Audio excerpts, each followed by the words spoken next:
Saudi আরবে শ্রমিকদের জন্য এক নতুন যুগের সূচনা হয়েছে। বহু বছর ধরে চলা কাফালা ব্যবস্থা অবশেষে এসেছে বড় পরিবর্তন।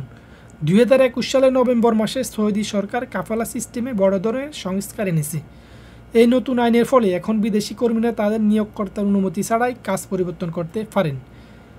তাহলে কি কি পরিবর্তন এসেছে? কাজ পরিবর্তনের সুযোগ। কোনো শ্রমিক যদি চুক্তির মেয়াদ শেষ করেন অথবা নির্ধারিত সময় পর নিয়োগকর্তার সাথে সমস্যায় পড়েন, তাহলে তিনি নতুন নিয়োগকর্তার কাছে যেতে পারেন আইনি কোনো অনুমতি ছাড়াই। ভ্রমণ ও এক্সিট ভিসা সম্পর্কে, শ্রমিকরা এখন নিজে থেকে এক্সিট ও রিএন্ট্রি ভিসার জন্য আবেদন করতে পারেন।